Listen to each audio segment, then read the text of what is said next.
अगर जो संसार को सत्य मानते हैं, उन चीजों को अपने आप में फंसा लेते हैं, तो वो लोग जिसने धन इकट्ठा किया, बड़े बड़े महल मकान बनाए, बड़े बड़े उन्होंने और कारखाने लगाए, धन दौलत बैंकों में छोड़ के गए, उनके साथ क्या गया? कर्म तो उन्होंने अच्छा नहीं किया ना।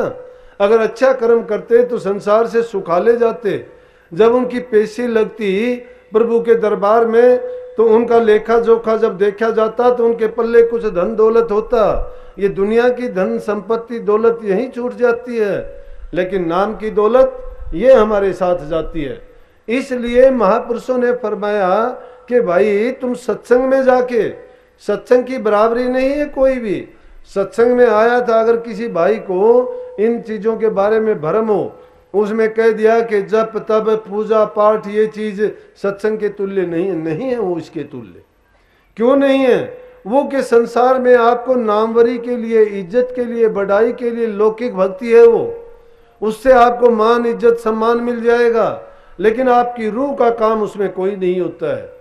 अब रूह का काम क्या है कि रूहानी बातों को ना तो तुम किताबों से समझ सकते हो और ना ही जबान से यूं अगर फरमाते हो उनको जान सकते हो। उसके लिए तो परमात्मा ने 10वीं गढ़ी बनाई है, जो गुप्त खजाना आपके अंदर रखा गया है, जिसमें ऐसी दौलत है जिसका संसार में कोई मुकाबला नहीं। शरीर में यूं तो 9 दरवाजे जाहिर में हमें दिखाई देंगे, लेकिन जो असली चीज है, जो बेशकीमती चीज है, उसके लिए गुप्त गली है, गुप्त रास्ता है। और वो गुप्त रास्ता ऊपर की तरफ जाता है। जब पिंड शरीर को छोड़ के हम ऊपर के देशों में जाएंगे, 6 मंडलों से ऊपर, वो आध्यात्मिक दर्जों को जब तय करते हुए सुखमना नाड़ी के जरिए जो जो ऊपर चलते चले जाएंगे, तो उन मंडलों में अलग अलग जगह दर्जों में जब पहुंचते चले जाएंगे, वहां का हमें बोध भान ज्ञान होता चला जाएगा। और उन दर्जों को जो जो तय करेंगे उतने तक हमें ये पता भी लगता चला जाएगा कि किस जीव के किस मंजिल तक कौन से कर्म थे और हमने क्या पा लिया। वो अभी नहीं होगा, 1-2 दिन में नहीं होगा, जल्दबाजी में नहीं होगा। कितने प्रेमी आके, काफी लोग कहते हैं मुझे कि मेरे से ध्यान नहीं बनता, मेरा सुमरण नहीं होता, मेरी सूरत नहीं लगती है। क्यों नहीं लगती है? मन आपका भटका हुआ है, आज से नहीं सदियों से भटका हुआ है। मन का टिकाव नहीं है। मन जब टिक जाएगा, मन हमने दे रखा है किसको? संसार को। संसार की कामनाओं में मन को फंसा रखा है। हमने जो जाड़ा बना हुआ है उस जाड़े में मन फंसा हुआ है, छोड़ना चाहते ही नहीं है। अरे जिसका जहां मन फंसा हुआ है वो वहीं रहेगा, उससे बाहर नहीं निकल पाता। हाँ, उससे निकलने का एक ही है कि उन बंधनों को तुम काटते चले जाओ या कोई दूसरा काट दे, वो जाल टूट जाएगा, तुम आजाद हो जाओगे। लेकिन हम तो क्या करते हैं? हम तो चिल्लाते हैं, सोचते हैं ये तो हमने अपनी हालत कैसी बना ली कि जिस प्रकार से किसी एक संकरे द्वार के मटके में चने रखे हुए हैं और बंदर ने उसमें हाथ डाल के उन चनों को उठा लिया, क्योंकि उसको खाने की जरूरत है, और वो उनको लेना चाहता है, हाथ को डाल दिया उसमें और उनको चने उठा के मुट्ठी उसने बेच लिया। अब हाथ निकालना चाहता, हाथ निकलता नहीं है। और वो समझता है कि इस मटके ने मेरा हाथ पकड़ लिया क्योंकि मैंने चने उठा लिए, और वो एक जगह से दूसरी जगह भागता फिरता है, चिल्लाता है कि मेरा हाथ नहीं छोड़ता ये, लेकिन वो चने नहीं छोड़ता। अगर वो चने छोड़ दे तो उसका हाथ अपने आप छूट जाएगा। इसी प्रकार से ये जीव भी संसार की चीजों को पकड़े हुए अपने हाथ को ऐसे ही फंसा बैठा है, पकड़ा बैठा है उसको, और फिर शिकायत करता है कि मैं छूटता नहीं हूं, मेरे से ये बनता नहीं है। अपनी शिकायत हम खुद करते हैं। अरे इंसान कर क्या नहीं सकता? जिन इंसानों के आप जिक्र करते हो, जिनके नाम लेते हो, जिनके गीत गाते हो, उन्होंने ऐसा ही किया था। आप जैसे इंसान थे, उनकी कोई चीज ज्यादा नहीं थी, लेकिन उन्होंने क्या किया? उन्होंने अपने मन को एकाग्र किया। वो अपने गुरु के वचन की आज्ञा में चले, उन्होंने जो कहा उस पर पूरा विश्वास श्रद्धा लाके और उसकी कमाई की। जो जो उनकी कमाई करते चले गए, मन पुख्ता होता चला गया, बंधन कटते चले गए और वो आजाद हुए। और उनकी आंखों में जो जाड़ा लगा हुआ था ज्ञान का, जो चश्मा चढ़ा हुआ था माया का, वो जो जो हटता चला गया और ये संसार के कार्य उसको साफ नजर आते चले गए। जब उसको साफ नजर आए तो पता चला कि नाम सत्य है, जग झूठ है। लेकिन हम क्या मानते हैं? हम संसार को सत्य मानते हैं, नाम को झूठा मानते हैं। नाम को झूठा क्यों मानते हैं? मन उधर हमारा जाता ही नहीं है, कोशिश करते भी नहीं है। हम सिर्फ अपने आप को तकलीफ नहीं देना चाहते। साधना करना चाहते हो तो तप की जरूरत पड़ेगी, त्याग की जरूरत पड़ेगी और साधना की जरूरत पड़ेगी।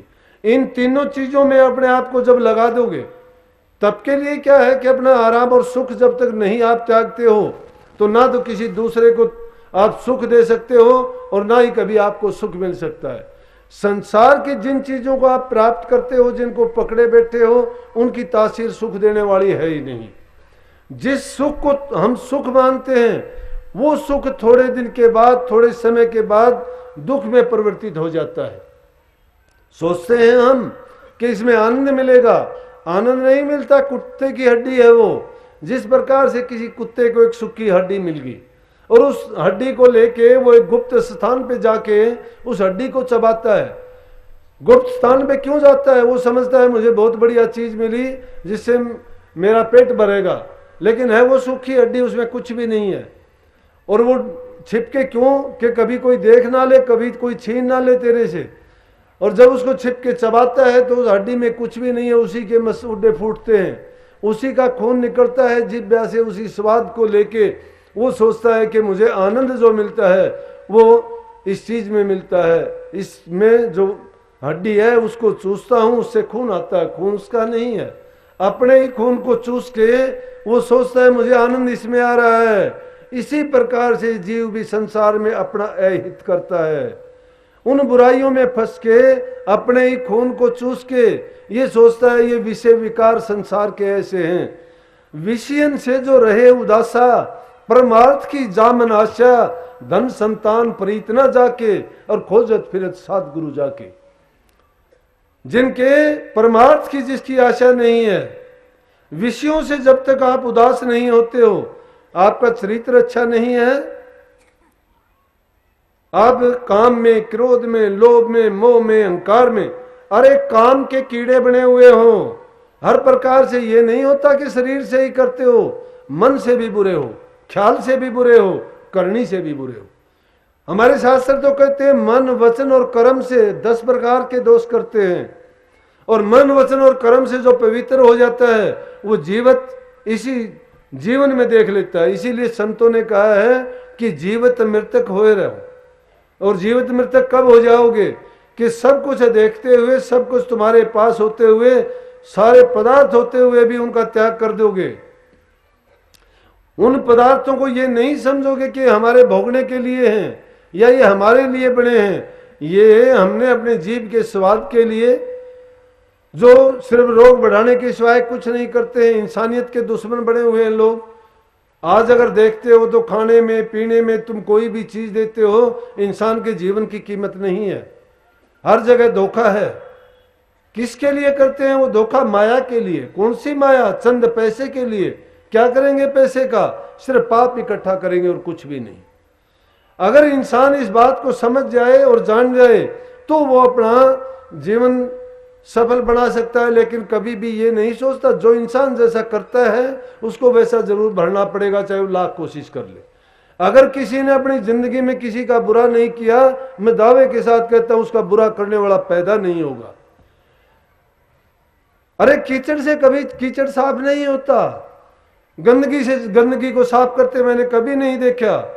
पाप को कभी भी पाप से नहीं मिटाया जा सकता। अगर पाप को मिटाना चाहते हो तो धर्म का रास्ता अपनाना पड़ेगा। झूठ को अगर मिटाना चाहते हो तो सत्य के मार्ग पर चलना पड़ेगा। जब तुम धर्म के मार्ग पर चलोगे, गंदगी को सफाई करने के लिए सफाई की तो जरूरत पड़ती है, सफाई के बिना कुछ भी नहीं है। इसलिए मैंने कहा कि जो इंसान जैसा करता है, क्यों? कर्म का फल मिलता है। यहां प्रकृति का नियम है पक्का।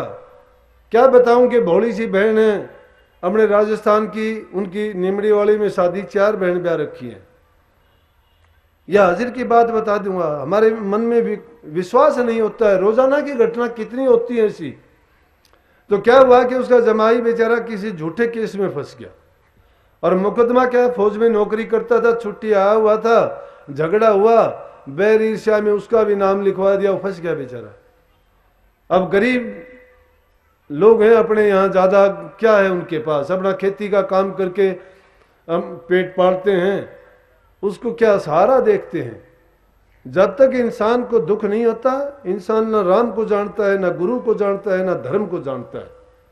जब लग जरा रोग नहीं आया, जब लग काल गिरसी नहीं काया, जब लग बिकल भई नहीं पानी बाणी, भजले रे मन सारंग पानी, अब नहीं भजी भजी कब भाई, आव अंत ना भजिया जाई, ए तेरा ओसर ए तेरी वार, और फिर नहीं पावे ऐसा ही वार।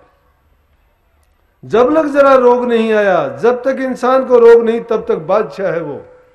अपने आप को खुदा कहता है, दूसरों को कहता है तू मेरे सामने क्या है। लेकिन गुमान किस चीज का? अरे बल दरव रूप हुसन, कोठी बंगले पद प्रतिष्ठा ज्यादा दिन नहीं रहने वाली, ये किसी के पास रुकी नहीं। क्यों नहीं रुकी? कि उनकी तासीर बदलने वाली है, बदलती रहती है। लेकिन जब निश्चय कर लोगे किसी चीज पे, सकल पदार्थ है जगमाही, कर्म ही नर पावत नहीं। सभी पदार्थ इस संसार में हैं, लेकिन जो इंसान कर्म नहीं करता उसको नहीं मिलते हैं। कर्म योगी, मैंने आपको कहा कि हम कर्म योगी हैं। सच्चे दिल से निश्चय करके पूरी श्रद्धा के साथ तुम किसी भी काम में लग जाओ, परमात्मा तुम्हारी मदद करने के लिए आ जाएगा। तुम्हारा काम पूर्ण होगा, पूरी ताकत के साथ होगा। तुम देखते रह जाओगे, तुम्हारी संकल्प शक्ति हो जाएगी। जो संकल्प करोगे वही काम तुम्हें पूरा होता दिखाई देगा। तुम्हारी दृष्टि की सिद्धि हो जाएगी। ध्यान करना सीखो कि जिस पर दृष्टि डाल दोगे, जो तुम्हारी दृष्टि में चीज आएगी वैसे ही तुम्हारी सृष्टि बन जाएगी। तुम्हारे ख्यालात में जो चीज आएगी वैसा ही तुम्हारा हाल हो जाएगा। जैसा आप बनना चाहोगे बन जाओगे। अगर तमन्ना है राजा बाबू सेठ साहूकार बनने की, बनोगे। अब नहीं, अगले जन्म की करोगे तो उसमें ही बन जाओगे। चाहे मधुमक्खी में रानी मक्खी बन के आना पड़ो, बादशाह जरूर बन जाओगे। लेकिन मुक्ति का रास्ता ये नहीं है। मुक्ति होगी गुरु के नाम की कमाई करने से। जो नाम मिला है, नाम की कमाई करोगे, मुक्ति होती चली जाएगी। लेकिन मैं भटक ना जाऊं उस बात से, इसलिए उसी बात पर फिर लेके आना चाहता हूं। वो बेचारी भोली ढोली थी, जमाई पकड़ लिया गया। उसने क्या कहा कि उन्होंने भिवानी रहना शुरू कर रखा, एक प्लॉट लेके वहां रहते थे। लड़की थी, वो घर बैठ गई। बच्चा छोटा था, कहां जाए। जमाई था, पकड़ा गया, जेल में डाल दिया गया। जेल में डाल दिया गया तो उसको बस एक ही आसरा रहा कि अब तो महाराज जी आप ही मदद करना। कही थी ने कि जब तक जरा रोग नहीं आया। अरे दुख में सुमरण सब करे, सुख में करे ना कोई। जो सुख में सुमरण करे तो दुख का एक होए। सुख में सुमरण ना किया और दुख में किन्या याद। कहे कबीर ता दास की कौन सुने फरियाद। उसकी फरियाद कौन सुनेगा जो सुख के समय तो कभी याद नहीं करता, दुख पड़ता है तो बड़ी रटन लगाता है। लेकिन जब लाखों काम आप करते हो, खाने पीने में कोई कमी नहीं, पहनने ओढ़ने में कमी नहीं, और दुनियादारी के कामों में कभी चूक नहीं करते। अरे खुदा के प्यारे हो, जिसने इतना सुंदर शरीर दिया, इतना अच्छा जीवन दिया, इतनी बुद्धि समझ दी, कभी उसको भी याद किया करो जिसने ये आप पर इतना बड़ा एहसान किया है। उसको क्यों भूलते हो? उसको जब याद करोगे वही तुम्हारा सहाय है। उसी ने तुम्हारा काम किया था, आगे भी वही संभालेगा। ये दुनियादारी के लोग कोई मदद करने के लिए नहीं आएगा।